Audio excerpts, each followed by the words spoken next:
የመጨረሻ ዙር ነው ማደርገው ዛሬ ብዙ አልቆይም። በምርጫ ጉዳይ ላይ ኢወርልድ አያና ቅድስት ፍሬ በሚቀጥለው 6 ደቂቃ ልስጣችሁና ለዛሬ እናገባድዳለን። ኢወርልዳችን ወደ አንተ ልምጣ። 6 ደቂቃ አለ። መናገር የምትፈልገው ነገር ካለ ይሄው መድረኩ። እሺ አመሰግናለሁ። አሁንም በድጋሚ በጣም ሰምቻለሁ። ለኔ ትልቅ ነገር ነው። የሆነ ማልናገረው ድርጅት ተከታተል ብሎም እየተከታተልኩ ነውና ምርጫ ይሄ ሽመልስ ብሏል ብሎ ኮንፊውዝ እንደ ኮንቪንስ ያለው ሽመልስ አይደለም ያለው፣ ኮት ማድረግ ነበረበት። ትሩማን ነው ያለው፣ ሃሪ ትሩማን if you cannot convince confuse ነው ያለው። 1948 ላይ ነው ያለው። ማንም ማየት ይችላል ኤአይ ላይ። እንግዲህ ካላሳመንክ ታጭበረብራለህ ነው ያለው። ንግግር መሃል ላይ ስቆ ነው ያለው። ሽሜ ግን ዝም ብሎ ላፋረገና ያው ኮት ማድረግ ነበረበት፣ አላረገው እና ኮንፊውዝ ኤንድ ነው እንደምሉት እና ከወንድሜ ከሶፊያንያስ የመጀመሪያ ያልጨረስኳት አሜሪካን ሀገር ከ5 ሰው አንዱ የአእምሮ ችግር አለበት ይላል ዴታው። ከ5 ሰው አንዱ እንደዛ ብዬ እኔ ላይ ስቀው ኢትዮጵያ ሲባል ኢትዮጵያ 27% ነው ኢህአዴግ 27 ዓመት ሲመራ እያንዳንዱ ዓመት 1% የአእምሮ በሽተኛ አድርጓል። አሁን 8ቱን ጨምሩበትና ነው ቀልድ እንቀልድ ካለ አካዳሚክ ቀልድ እንቀልድ ከተባለ 35% ነው የሚሆነው። የ8ቱ ደግሞ በጣም በሁለት እጥፍ ነው እኔ ማባዛውና ቅድም እህቴ ቅድስት ምርጫ ዲፋይን ታደርጋለች ብዬ ስጠብቅ አላረገችውም። ሪፕሬዘንቴሽንና ሪፕሬዘንታቲቭነስ የሚባል ሁለት ነገር አለ። አንዱ ፓብሊክ ፖሊሲ ነው፣ አንዱ ፖለቲካ ነው። አሁን አማራ ሳይወከል ትግራይ ተወካይ ሳይኖር ወለጋ አካባቢ ሌላ ጋር ተወካይ ሳይኖር አሁን ወንድሜ አያና እንደምለው የኬንያ ህዝብ ያይል ምናምን ብለው ይሄ ያድ ጊዜ የተሰበሰበች አንድ ካርድ አለች እኔ ማቃት ያዝ ጊዜ ይዟት የሚዞሯት ካርድ አለች። ያችን ካርድ አሁን ኮሮጆ ይዘን ሄደን እንትን ብለን እንመጣለን ካሉ ኢንቫሊድ ነው የሚሆነው እና እህቴ አንፍሬ ልታስተካክል ሞክራለች። ኡሁሩ ህዝብ ያስጨረሰ ነበር። ኃይለማርያም ነው ያዳ ነው ያኔ ልታሰር ነበር። ይሄ በኮርቱ ይሄ አፍሪካዎችን የሚያስር ኮርት አለ። አንድ ደካማ ቴዲ ታውቃለህ፣ ስሙን ማልጠራም ተከሶ ነበር። ኡሁሩ ነው የሚታዝበው። ቀልደኞች እንደው ያኛው ማን ገበየው ናቸው ፖሊሱ የነበሩ ናቸው ታዛይ ብሏል። አውሮፓ አልመጣም፣ ሌላ ይሄ ውርደት ነው እንደ ሀገር እንደ ኢትዮጵያ። ግን እንደ ፖለቲካ ሳይንስ ተማሪ አብይ ልክ ነው እንዲህ if you can convince confuse አድርጎ እንዲህ አራውጦ ማድረግ ልክ ይዝሩት ፖለቲካሊ ኮሬክት ነው።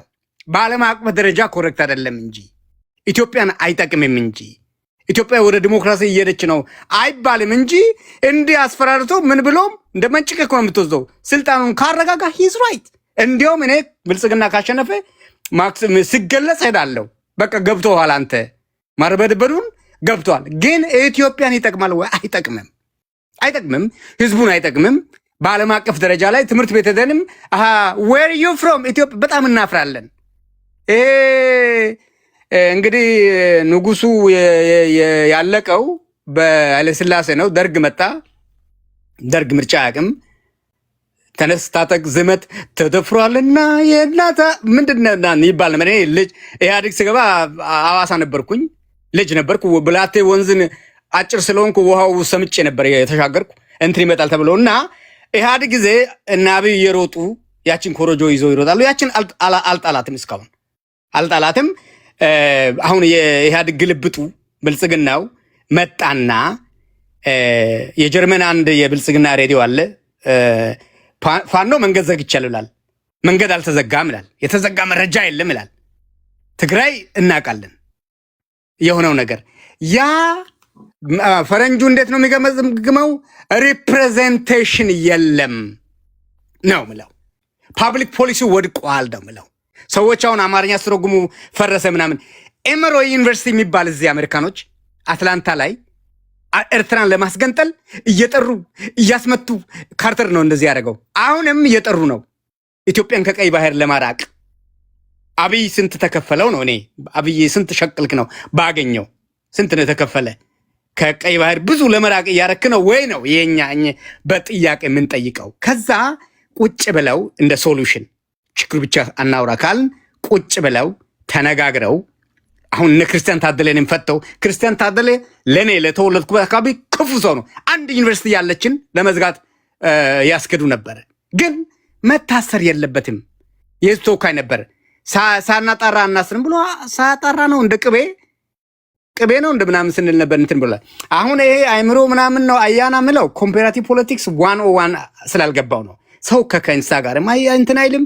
ሰው ከዶሮ ጋር የዶሮ አይምሮ ምናምን ያንተስ የጫጩትስ ቢሆን ብሎ ይጠይቃል። ሰው አይነጻጸርም። ዶሮና ሰው በታምር ይሄ ብልጽግና ነው የሚያበላሸው እንጂ አያና መጥፎ ሰው ነው አይመስለኝም። ስጨርሰው ምርጫ ፒፒ ያው ፓስ ዘ ፖስት ምሉት ይሄ ያሸነፈ ይመረጣል የሚባለው አለ፣ ፕሮፖርሽናል የሚባለው አለ። 20% ካልኩሌሽን የዓለም አቀፍ ስታንዳርድ 20% ያሸነፈ ኮአሊሽን ይፈጥራል፣ አይወድቅም። ቴዲን 20% ሰው መርጧል ማለት ቴዲ በጣም ደጋፊው አሉ፣ ሰላም አይሰጥም፣ ይረብሻል። ስለዚህ ኮአሊሽን ነው የሚፈጠረው። አሁን እንደምንም አብይ ኢህአዴግ ጊዜ ኮረጇን ይዞ 50.1 አድርጌያለሁ ብሎ ሌጂቲሜት ምናምን ነው ልል ነው። ሞንቴቪዲዮ ላይ 1963 ላይ ቋሚ ህዝብ አንድ አገር ማለት አገር ፈረሰ ለምሉት ሰዎች ቴዲ ያንተን ተቋሞ ብዬ ልጨርስ። ቋሚ ህዝብ ካለ የተመረጠ መንግስት ካለ ከሌሎች ጋር ዲፕሎማሲያዊ ግንኙነት የሚያደርግ መንግስት ካለና ድንበር ካለ ነው። እነዚህ አሉ ወይ? አሁን ኢትዮጵያ በአራቱ አቅጣጫ አሉ ወይ? ስለዚህ ብልጽግና ስልጣን መልቀቅ አለበት። አናርኪ አይመጣም። እኔ ያለሁበት አካባቢ ኢህአዴግ እስኪመጣ ድረስ መንግስት አልነበረም። መንግስት ቢቀየር አገር አይጠፋም፣ ህዝቡ ይጠብቀዋል አገሩን ልል ነው። ዝም ብለን ብትግቱም አልጠጣም ለማለት ነው። እሺ ቴንክ ዩ። ግን መልካም ኮንግራቹሌሽን ብያለሁ ከአሁኑ ቅድሚያ ስላለፈ። እሺ ወደ አያና እንሄዳለን። ቴዲ እንዴት ናችሁ? በድጋሚ ወርልድ እግዚአብሔር ይስጥ። በእውነት በጣም ነው ምን የማመሰግንህ። እንደዚህ በቅዳሜ ማታ ፖለቲካ በምንሰዓት እንደዚህ ዘና እኔ ደስ ይለኛል። አንዳንዱን ነገር ይዘዋለሁ፣ ብዙ ቦታ ታመልጠኛለህ፣ ግን አትሊስት አንገትህንም ሆፕፉሊ በጣም አልተጎዳም ብዬ ተስፋ አደርጋለሁ። እግዚአብሔር ይማርህ። የሀገራችን ፖለቲካ እንደዚህ ዝብርቅርቅ እንዳይል ፓተርኑ እየተስተካከለ እንዲሄድ ነው እኮ አንዱ ነገር። አሁን ይሄ ከዚህ ከዛ ምናምን ግራ ይገባል። እንደዚህ የለማኝ ኮሮጆ ውስጥ የተገኘ ምግብ ይመስል ከሀብታም ቤት ስጋ ራጂ ብዙ ጊዜ ይላል፣ ከድሃ ቤት ምስር፣ ከዚህም ስቴክኒም ውስጡ ያሉ ምን እንደሆነ አይታወቅም። ዝም ብሎ የተሰፈረ የለማኝ ኮሮጆ ምግብ የሆነ ነገር ነው። ዝብርቅርቅ ያለ የማይመሳሰል ነገር ይመጣልና ይሄ ተስተካክሎ እንዲሄድ ፓተርን መኖር አለበት። ቅድስት ቅድም የምትለው ችግሮች አሉ፣ ግን ልምምድ ደግሞ በራሱ የሆነ ሲስተም የሚባል ነገር መወረስ አለበት። ፍሬ በነገራችን ላይ አንድ በጣም ወሳኝ የሆነ ነገር ተናግራለች። ከታች ይሄ ጽንፍ የያዘው አካል እንዴት እንደተንጫጫ እያየሁኝ ኮመንት ላይ እየሳኩ ነበር። ግልጽ የሆነ ነገር የተናገረችው እሷ በጉልበት የፖለቲካ ስልጣንን መረከብ መጸየፍ መጀመር አለብን። ስልጣን በጠመንጃ ብቻ ነው የሚገኘው የሚለውን አስተሳሰብ ከውስጣችን ማውጣት አለብን። ለምን ለህዝብ አይጠቅም? ለምን ዘላቂ የሆነ የጦርነት አዙሪኝ ውስጥ ይከተናል? የማይገነባ ሀገር፣ የህዝብ መብት የማይከበርበት እየሆነ እንሄዳለን። ዛሬ ያልተስተካከለ ያልተመጣጠነ ባላንስ ያልሆነ ችግር ያለበት ምርጫ ብናደርግ ነገ የተሻለ ምርጫ የማግኘት እድል እንከፍታለን። ዛሬ ምርጫ ካላደረግንና ጉልበተኞች በጣም ላይክ ከንግግራቸው ከስራቸው ፍጹም ማይምነት የሚታይባቸውን ሰዎች ከኔ ብሔር ነው የመጣው የኔን ለቅሶ አስለቅሶኛል ስሜቴን ኮርኩሮታል በሚል ብቻ ወደ ስልጣን ማማ መግፋት ጉልበት ይዞ ስለመጣ ብቻ የህዝብን ድምጽና ፍላጎት የህዝብን ይሁንታ ሳያገኙ ስልጣን መያዝን ካበረታታን የፈረሰ የደከመ ሀገር ይኖረናል። የዲሞክራሲ ልምምድ አይኖርንም። ኋላ ቀር እንሆናለን። ዛሬ አንተ ይሄን በጉልበት ታደርጋለህ፣ ነገ ደግሞ አንተን ማንቆርተህን ጎትቶ የሚቀብርህ ይመጣል። በዚህ አዙሪኝ ውስጥ ማታድግ ኋላ ቀር የሆነች ምግብ የምትረዳ ለማኝ የሆነች ሀገር ትሆንብናለች። ይሄ የሚያመዛዝን አእምሮ የሚያመጣው ሐሳብ ነው። ይሄ የማይገባው ሰው እንረዳለን። ዊዘር በተፈጥሮ በክልም ሆነ በምንም ቅድም ይወርድ እንደሚነው አይነት ችግር ኖሮም ሊሆን ይችላል። ወይም ደግሞ ለፖለቲካ ካለ ቅርበትም አርቆ ካለማሰብ ሊሆን ይችላል። ይሄ እየገባው ግን ይህንን እምቢ ብሎ የገዛ ስሜቱንና የሆነ እልህ የተያያዝኩት እኔ የምፈልገውን ገፍቼ ወደዚህ አመጣለሁ የሚል አስተሳሰብ ያለው ሰው አገር አጥፊ አስተሳሰብ ነው። ከዛ እንውጣ ነው። እኔ ደስ የሚለኝ በጣም ጥቂቶች ጩኸታሞች አሉ። ሰፊው ህዝብ ሲወጣ አማራ ክልል ላይ አሁን በቀደም ታይቷል። ግልብጥ ብሎ ይወጣል። ካድሬው ያስወጣቸው እንትን ያለ ምንድነው? ህዝቡ ድምጽ የለውም፣ አእምሮ የለውም፣ ሀሳብ የለውም። እንደዛ ወጥቶ ድምጽ ሲያሰማ አናም ነው 50 ሚሊዮን በላይ ሆኖ ካርድ ሲወስድ አናም ነው እና እንትን የኤርትራና ሱዳን ላይ ያሉ ግብጽ ላይ ያሉ ኢትዮጵያን የሚጠሉ አካላት መሳሪያ ያስታጠቁት ያጎት ልጅ አለኝ እሱ ነው የሚሻለው። በሚሊዮን የሚቆጠር ህዝብን ድምጽ አላከብርም ነው እና እዚህ ለቅሶ አለቅስላችኋለሁ። የሚያስለቅስ አካል ደግሞ መሬት አለ፣ የሚለቀስበት አጀንዳ ይልክልኛል። ስለዚህ በጥብጠን ሀገር እንከበላለን፣ በጥብጠን ስልጣን እንይዛለን ነው። በጥባጮችንና ብጥብጥን ማበረታታት እንደ ትልቅነት እንደ ጀግንነት የሚታሰብበትን ሀገር ወደኋላ እናስቀርና አዲስ አስተሳሰብን በህዝብ መብትና በህዝብ ፍላጎት ላይ ተረማምዶ ስልጣን መያዝን እንጠየፍ ነው። ይሄም ቢሚልህ ከሆነ ችግር እክል አለብህ ማለት ነው። የዘር ብቃት የአስተሳሰብ ወይ አእምሮ እክል ነው እና ይሄንን ነገር መናገር እንደዛ የሚያስቆጣቸው ሰዎች እውነት ይኮሰኩሳል። እንደዚህ ውሸት የሚመራው ሰው እውነት ሲያጋጥመው እንደዚህ ይኮሰኩሰዋልና እሱን ማሰብ ይኖርብናል። ያው ኢትዮጵያ ውስጥ ምርጫ እየተደረገ ነው፣ ወደድንም ጠላንም ኢትስ ሃፕኒንግ። ጥያቄው የትኛው አካል ነው የምንሆነው ነው እኛ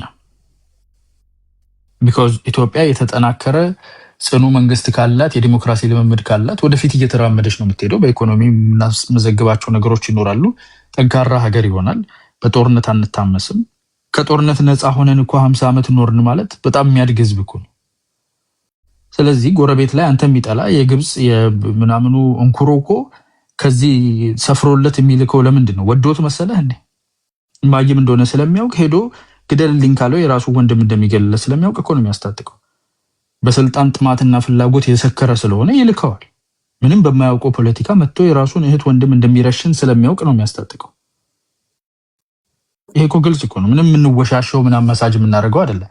ችግር አለበት መንግስት፣ እውነት ነው ያለው። አገዛዝ ላይ ችግር አለ፣ አስተዳደር ላይ ችግር አለ። ወደቨር እንደዚህ አስተዳደር ብልሹነት፣ ሌብነት፣ ሙሰኝነት፣ ብዙ ነገሮች፣ የሰላም እና የህግ የበላይነት፣ የሞኖፖሊ ቫይለንስ ጉለት አለ። ሶልቭ የሚደረገው ግን የባሰ ከጎረቤት የራሱን ህዝብ ከማይመግብ በስደተኛ ከተጠለቀለቀ ሀገር ጠመንጃ ይዞ መጥቶ የሰፈሩን አርሶ የሚበላውን ወንድሙን እህቱን የሚገለው ሰውዬ ነውና ታዲያ መፍትሄ የባስ ቁልቁል እኮ ነው። አስቡት እንደ ቲፒኤልኤፍ አይነት 27 ዓመት ተሞክሮ ኢትዮጵያን ምን እንዳደረገ የሚታወቅ በእኛ እድሜ የምናውቀውን አካል ጫንቃው ላይ ተሸክሞ የሚመጣ ኦሮሞ አማራ እያለ ራሱን የሚጠራ አካል እኮ ያለበት ኢትዮጵያ ነው። እና ያለው መንግስት ላይ ችግር ስላለብኝ የምርጫ ሂደት ይቋረጥና ቲፒኤልኤፍን አዝሎ የሚመጣ አካል ይምጣልኝ ትላለህ? ላይክ አሚን በቲፒኤልኤፍ ዘመን ያልተወለዳችሁ ከሆናችሁ ወይ ኮማ ውስጥ ከነበራችሁ ንገሩ። ኖረን ኤክስፒሪየንስ አድርገን ያወቅነው የምናውቀውን አካል ይዞ የሚመጣ እኔ በእውነት ይሄ ኮግኒቲቭ ዲሶናንሱ ይለያል። በጣም ወጣ ያለ ነው። ሆን ብሎ ራስን የማደደብ ስራ ማለት ነው። ኮግኒቲቭ ዲሶናንስ ማለት እንደዛ ሆን ብሎ ራስን ማደደብ ማለት ነው። ከዛ ውስጥ እንውጣና ጨርሻለሁ ሰዓት። እሺ ከዛ እንውጣና የተሻለ አማራጮችን እንወያይ ለማለት ነው። አመሰግናለሁ ቴዲ። ቴንክ ዩ አያና። ቅድስታችን ወደ አንቺ ልምጣ። እሺ ኢዮርድ ምርጫ ማለት የሚለውን ቅድስት ታብራራዋለች ብዬ ስጠብቅ ሳታብራራው ቀረች ብሎ ራሱም ሳያብራራው ቀርቶ ወደ ኮሜዲነት ገባና ያዋጉሽ ወሬ ለማውራት ሞከረ። ይሄ ያዋጉሽ ወሬ ላለፉት 8 ዓመት እዚህ ቲክታክ ላይ ብዙ ሰዎች ጊፍት ለቃቅመውበታል። ኢትዮጵያ ውስጥ ግን ደም አፋሷል። ስለማይጠቅመን እኛ በተግባር ወርዶ ኢትዮጵያ ውስጥ ስላየ ነው። ብዙዎቻችን ችግርን የመዘርዘር ብቃታችን በጣም አንደኛ ነው በዓለም ላይ ቢለካ ራሱ ኢትዮጵያውያን። መፍትሄ ላይ ነው ችግራችን። አንድ መፍትሄ ጠባ እናደርግም። ይሄ የህዝቡን ስሜት ንዴት መቆስቆስ ላይ ግን አንደኞች ነን። ይሄ ለሀገር አልጠቀምም፣ ጠቅሞ ማያቅም፣ ምን ፈልገውንም ስርዓት አያመጣልንም። እንደ ኢወርድ ባሉ በጣም ይሄ ሁሉንም ጨለማ ከሚያደርጉትም ጭፍን ካሉ የብልጽግና ደጋፊዎችም እኔ የተለየ ነገር ነው ማስበው። ችግር አለ። አዎ አብይ ከሄደ ማንችን ሀገር ይመራታል የሚለውም አምባገነን የሆነ እስከ ዘላለም አንድን ፓርቲ ወይም አንድን ግለሰብ አይነኪ አድርጎ ለማስቀመጥ የሚመጣ የተሳሳተ ዲሞክራሲን የሚያቀጭጭ የፖለቲካ ሐሳቤ ነው። አንድ አመራር ሲመጣ የተወሰነ ጊዜ ያለውን አቅም ሰጥቶ ለሌላኛው የሚለቅበትን ስርዓት የመፍጠር ልምምድ ነው መምጣት ያለበት እንጂ እከሌ ከሄደ ምን እንሆናለን የሚባል ነገር የለም። ለዛ ነው እኮ ትውልድ መተካካት የሚያስፈልገው። የሀገሮችም ተሞክሮ የሚያሳየው ይሄንን ነው። አንድ አካል ረጅም ዓመት ይቀመጥ እንደውም አይባልም። እንደማይቀመጥ ሲያውቅ ነው የተሻለ ነገርን ሰርቶ ለማለፍ የሚሞክረው እንጂ እከሌ ከሌለ እከሌ እንዴት ሊሆን ይችላል የሚባሉ ነገሮችን አልቀበልም። አሁን እየተደረገ ያለው ምርጫ ደግሞ በጣም ዲሞክራሲያዊ፣ ፍትሃዊ፣ በጣም ብዙ ነገሩ ያማረ ምናምን አድርጎ ለመሄድ የሚካሄድባቸው እንትኖች በጣም ስህተቶች ናቸው። ዲሞክራሲያዊ አይደለም ግን ልምምድ ያስፈልገናል የሚል እምነት አለኝ። ከምርጫ ኮሮጆ ውስጥ ድምጻችንን ከመስጠታችን በፊት ለምርጫ የሚያስችሉ ነገሮችን ተሰርተዋል ካል አልተሰራም። ጦርነት ላይ እኮ ነው ያለ ነው። እየተዋጋን እኮ ነው ያለ ነው። በየቦታው መከራ እየተከፈለ ነው ያለው። ለዚህ ደግሞ በጣም ብዙ አክተሮች አሉ ኢትዮጵያ ፖለቲካ ውስጥ። በዚህ ሁኔታ ውስጥ ዲሞክራሲያዊ ምርጫ ይካሄዳል ብዬ ማሰብ አልችልም። ተቋሞች የሉንም፣ ልምምዶች የሉንም። ይሄን መንግስት በምርጫ ብቻ ነው መጣል ያለብን ተብሎ ባለፉት 8 ዓመታት ተሰርቶ ቢሆን ኖሮ እኔ እርግጠኛ ሆኜ መናገር እችላለሁ አሁን የከፈልነውን ዋጋ አንከፍልም ነበር። ብዙዎቻችን ኢነርጂያችንን የምንጨርሰው ባድካሚው መንገድ ስለሆነ ነው እንጂ የኢትዮጵያ ህዝብ የሚያምነው አካል ሲመጣ፣ የሚያስተባብረው አካል ሲመጣ፣ በትክክል ይሄንን ብቀይር ቀጥሎ የሚመጣው የሆነ ነገር ያደርግልኛል ብሎ ሲያምን ምርጫ 97 ጥሩ ትምህርት ነው። ኢህአዴግ ሲጠራ ሰልፍ ዛሬ ላበሌ ነገ ለነጻነቴ ብሎ በአንድ ቀን ልዩነት 2 ቦታ ላይ የቆመ ህዝብ ነው። በግልጽ ተናግሮ ማለት ነው። ገንዘቡ የኔ ነው፣ ኢህአዴግ አበል ስለነበረው አበልን ወስዳለሁ። የነገው ግን በነፃ ከኢህአዴግ በወሰደው ብር የቅንጅትን ቲሸርት ገዝቶ የገባ ህዝብ ነው። እውነት ለመናገር በዛ ሰዓት ቅንጅት ያንን ህዝብ ሊመራ የሚችልበት ድርጅታዊ ጥንካሬም አልነበረውም። በጣም ከኢህአዴግም የተሻለ አልነበረም። ነገር ግን ኮሮጆ እንዳይሰረቅ የኢትዮጵያ ህዝብ ዛፍ ላይ ነው ያደረው። ህዝቡ በዚህ መልኩ እንዲታገል እድል ስላልተሰጠው ብልጽግናም ብቻውን አግኝቶት ህዝቡ መከራውን ያሳየዋል። በሌላ በኩልም ስርዓቱን እቀይራለሁ ብሎ መከራ የሚያየው ደም አፋሳሽና አክሳሪ መንገድ ይከተላል ብዬ እምነት አለኝ። እኔ ግን በዚህ ሁሉ መከራ ውስጥ ልምምድ ማድረግ ያለብን በጠመንጃ መንግስትን ከጣልን ነገ በጠመንጃ የሚጥለን ነው የሚመጣው። ይሄ ሁልጊዜ ትውልድን፣ ሀገርን፣ ዲሞክራሲን እያቀጨጨ ነው የሚሄደው።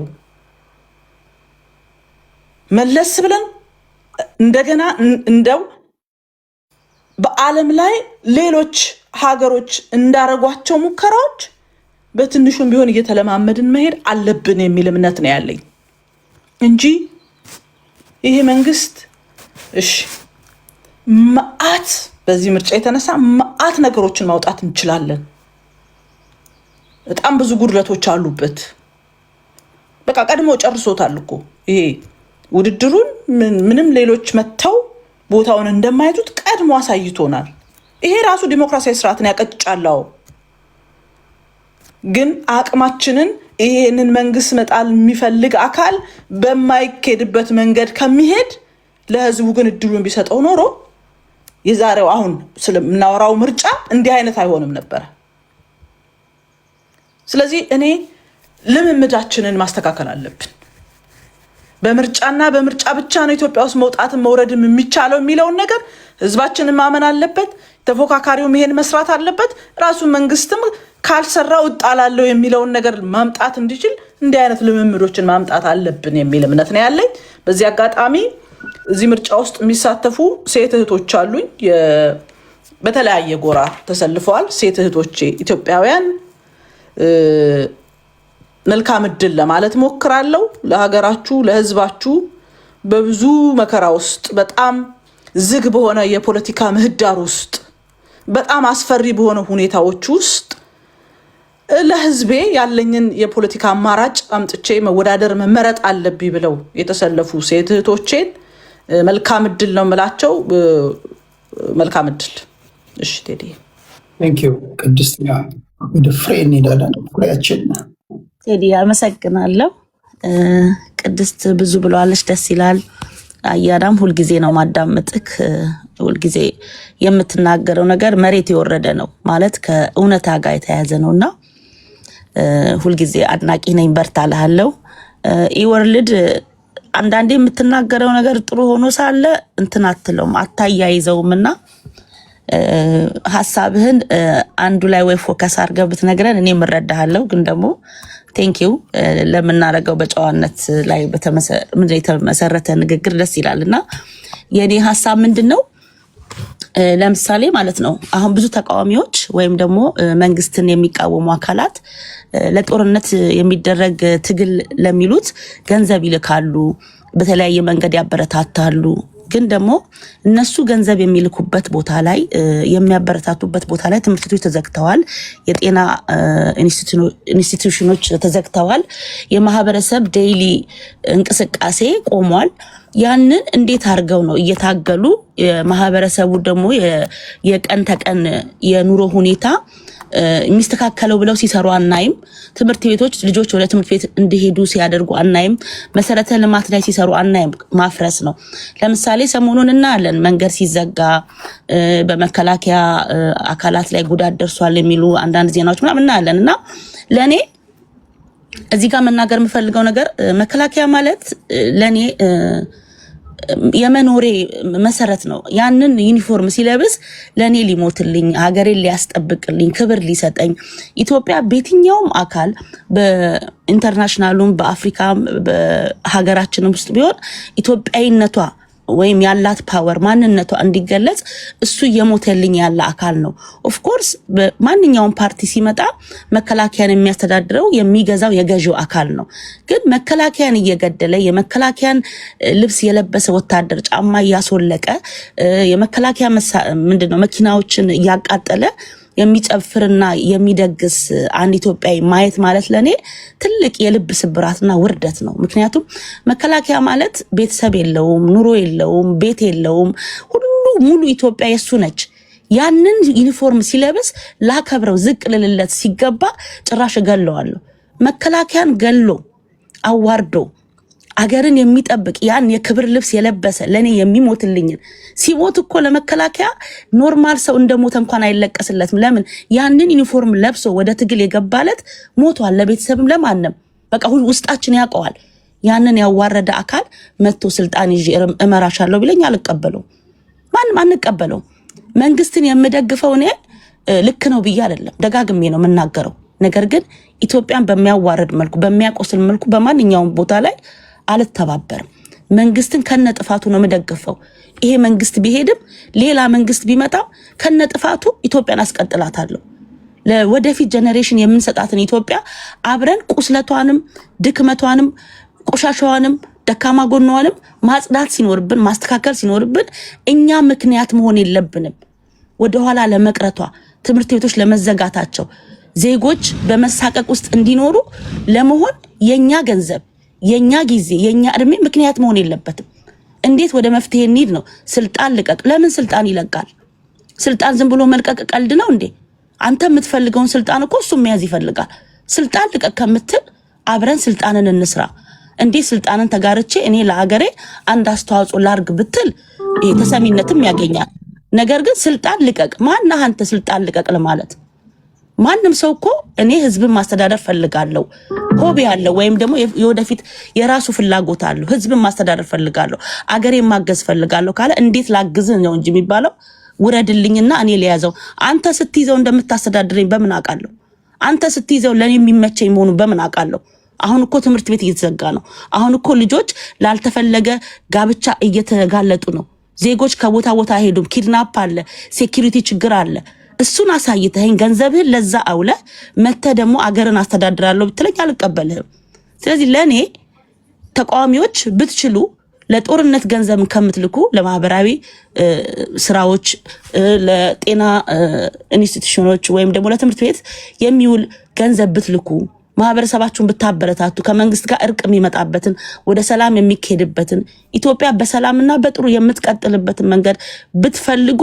የበለጠ ለኢትዮጵያ መፍትሄ ትሆናላችሁ ብዬ አስባለሁ ስልጣን ልቀቅ ማለት ግን ምንም ተቀባይነት የለው ማንንም ሰው ስልጣን አይለቅም ዶክተር አብይን ማንንም ሰው እንደማይደግፈው አርጋችሁ ነው የምታወሩት የሚደግፉት ደግሞ አሉ ከሚደግፉት ውስጥ አንዷ እኔ ነኝ በድክመቱ በጥሩ ስራው መደግፈዋለሁ ለምን ለአንድ ሰው ታማኝ ጓደኛ ሲሆን ታማኝ ጓደኛው ነኝ ታማኝ ቤተሰቡ ነኝ ዴይ 1 ደግፌዋለሁ ከነ ድክመቱ እኔ ማግዝበትን ቦታ እየፈለኩኝ ኢትዮጵያን አስቀጥላታለሁ እንጂ ኢትዮጵያን አልወጋትም ስለዚህ ኢትዮጵያን የምትወጉ ሰዎች ኢትዮጵያ ላይ ችግር እንዲፈጠር $1 የምትልኩ ሰዎች እጃችሁን ሰብስቡ እግዚአብሔር ይቀጣችኋል ምንም ይሄ የዜጎች ደም በእጃችሁ ላይ በቤተሰባችሁ ላይ በእናንተ ህይወት ላይ ይቀጥላል ስለዚህ ለሀገራችሁ ለመሞቷ ለመቅሶላ ወደ ኋላ ለመቅረቷ እሺ ቴዲዬ ምክንያት አትሁኑ ኢትዮጵያ ትቀጥላለች ግን ሰላም ይበልጣል ለሰላም ምክንያቱ ነው ጥላቻን ከውስጣችሁ አውጡ ሁላችንም አንድ ነን ኢትዮጵያዊ ነን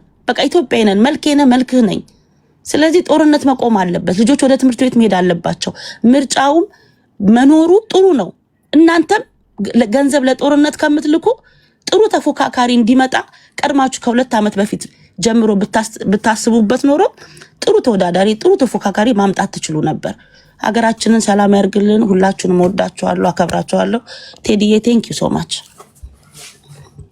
እሺ እዚህ ውስጥ ያላችሁ 260 ሰዎች በፌስቡክ በዩቲዩብ በቲክቶክ ላደመጣችሁ በሙሉ ልባይ ምስጋና እናቀርባለሁ የተቻለኝን እንግዲህ የተወሰነ ሰዓት ሰጥቼ የተለያዩ ሐሳቦች እንድትሰሙ አድርጌያለሁ ቀሪውን እንግዲህ ሌሎች ቦታዎች ላይ ፖለቲከኞች ሲወያዩ ታደምጣላችሁ እኔ ላሰናብታችሁ እግዚአብሔር ያክብርልኝ ነገ ደግሞ እንገናኛለን ከነገ ወዲያም በምርጫ ጉዳይ እናወራለን ጤና ይስጥልኝ ቴንክ ዩ እናመሰግናለን እሺ